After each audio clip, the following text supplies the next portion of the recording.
All right, guys, this is Norval Central coming back at you another YouTube video, and I really appreciate all the love and support so far that I've had on all my videos. My recent KJ Bolden video is over 2,000 views right now. If you have not seen that video, be sure to go check it out and see what you think about it because that's kind of a topic of recruiting that Florida State fans are really enjoying so far. A five-star safety that potentially could be in the mix for Florida State at this point.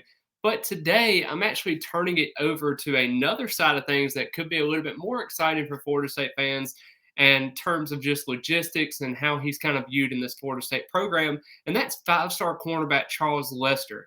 He's over at Venice High School now. And I think he was over at Riverview earlier. I think this is a situation where Florida State is very much involved in this situation because, look, he's got four crystal balls to Florida State at that point, and everybody is so concerned about Colorado at this point. And this is kind of what the video is going to be featured around today. So, of course, with his official visit schedules that he's had so far, he's went to Alabama on June the 2nd, early in this month. Some Alabama fans were kind of optimistic at that point because Nick Saban does a lot of great things.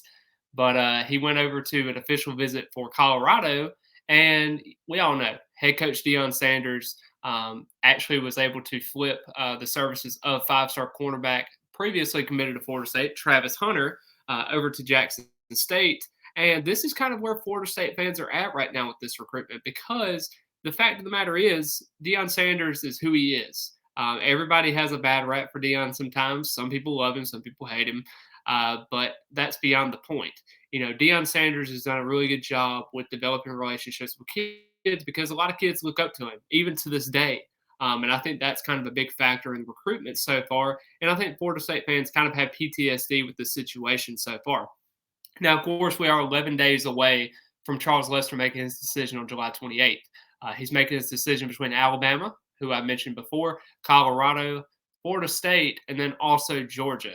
Biggest thing with Florida State going there is he came on an official visit during June the 16th. Now, of course, that was not during the loaded weekend of June the 23rd. Now, with that being said, everybody was kind of worried. Okay, will Georgia get in the mix? Well, with personal reasons, Charles Lester did not decide to go to the Georgia visit for an official visit there on the 23rd. So Florida State was his last official visit that he had. And kind of what set the bar for him at this point. And I know Charles Lester has not really indicated that Florida State is head and shoulders above everybody else, and they're just everything. Now he has mentioned that Florida State is a dream school for him. The coaching staff has developed a great relationship with him so far, and he has a factor of the Florida State staff in terms of developing relationships with them.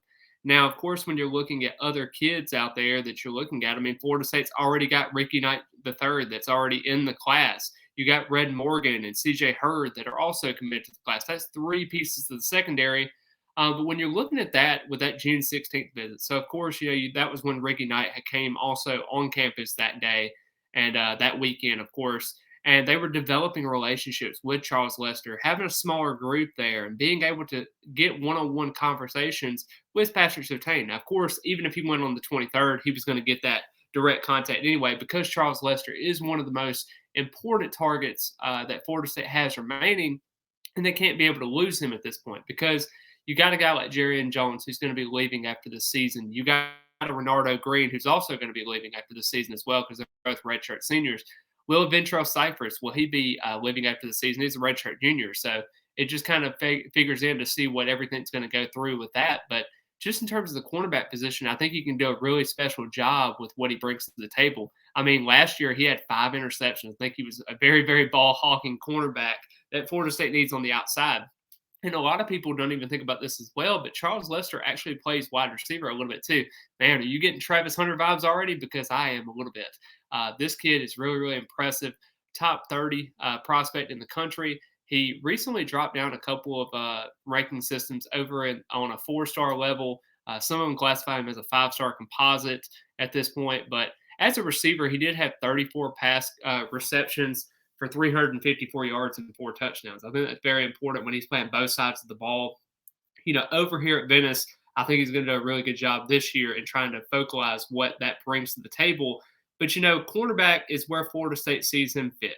But, of course, if he wants to play wide receiver from here, a little bit there, they probably wouldn't deny those services because I mean, when you look at it, I think Charles Lester's one of those athletes you just want to put him in space and let him see what's fit.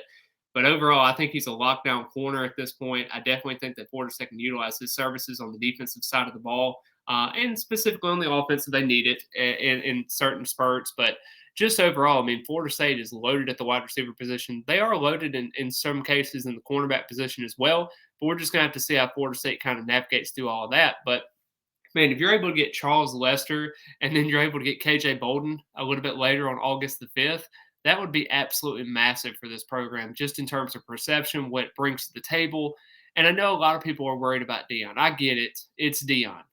Everybody was worried about Alabama and Georgia and what they bring to the table also. But the fact of the matter is, Florida State has been on this recruitment for quite some time, and it would be very, very concerning if Florida State was able to get out of this, basically recruitment that Charles Lester's had with his staff for so long. Because let's just face it, I mean, Florida State's wasted a lot of resources and time and efforts into this recruitment. And just for it to go all the way down the drain like this would be very, very disappointing. They wouldn't really allocate this much resources into a recruitment if they didn't see fit of it being a perfect fit. Now, here's the thing. Florida State was coming off a 10-win season. Of course, Charles Lester saw that, understood that Florida State has done a remarkable job on the field during the 2022 season. In the 2023 season, they're looking to even become a better team in terms of just on the defensive side of the ball. Adam Fuller is getting his defensive unit up into the top 25 and getting those guys even possibly in the top 10 at this point. They have games to showcase like LSU and Clemson in Florida, Miami and Pittsburgh and teams like that. But when you're looking at an overall product, I think Florida State is what it brings to the table. They're really ascending in a nice direction. Mike Norvell has done a good job in spearheading this recruitment, being the main recruiter in this basically at this point. I think this has done a good job. And at this point, Florida State, it's basically Florida State's to lose at this point. Can Florida State be able to generate enough momentum to do that? And previously, like I said, he did not have an announcement kind of ready. He was kind of saying, maybe before the season at this point. But as soon as that official visit ended at Florida State, he pinpointed a recruitment date just like that. I mean, it was just time and time again, you're seeing the relationships develop throughout this defensive coaching staff. And you can say a lot about the linebacker recruiting and defensive end recruiting and defensive tackle recruiting. But the fact of the matter is, Patrick Surtain is doing a nice job so far in expanding the board, getting a lot of realistic targets on the board, and getting those guys to come to Tallahassee. And man, if you're able to get him into the fold on July 28th and then getting in on the recruiting weekend that Florida State's going to have a couple of days later after the dead period ends, maybe getting a KJ Bolden on campus if possible, that would be absolutely massive in getting, the momentum started with this class.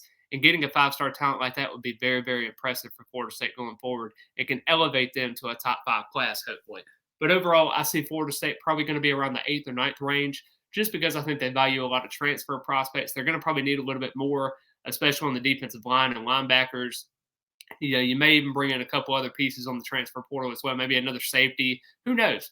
But just overall, I think Florida State values the transfer portal and recruiting a little bit more. I think they're stepping up their game in terms of recruiting and getting a lot of deeper targets in this game, a lot of talented targets. And I think Florida State's doing a nice job so far on the defense side of the ball, specifically and the secondary. But I really appreciate all the love and support so far. Be sure to follow my Instagram and my Twitter account. That's where I'm mostly at for the most part. I try to do this YouTube daily content as much as I can. It's kind of hard to come up with topics during the offseason, but once that season rolls around, we're going to be rolling and rocking with everything that we're going through with some of these contents that we have. But I really appreciate all the love and support. Be sure to hit the like button today. Let's try to get this video up to 60 likes because I know Charles Lester is a topic that everyone loves to talk about at this point. And let me know your thoughts in the comments. Do you think he's going to go to Florida State? Do you think it's going to be Colorado or Alabama or Georgia? Let me know in the comments below, and let me see what you're thinking about that because I'm kind of interested to see what other fans think. Are you going to have a little bit more PTSD with the Travis Hunter situation, or is it going to be more of a realistic take and you think Florida State's going to be there? But I hope each and every one of you have a great rest of the day, and as always, go Noles.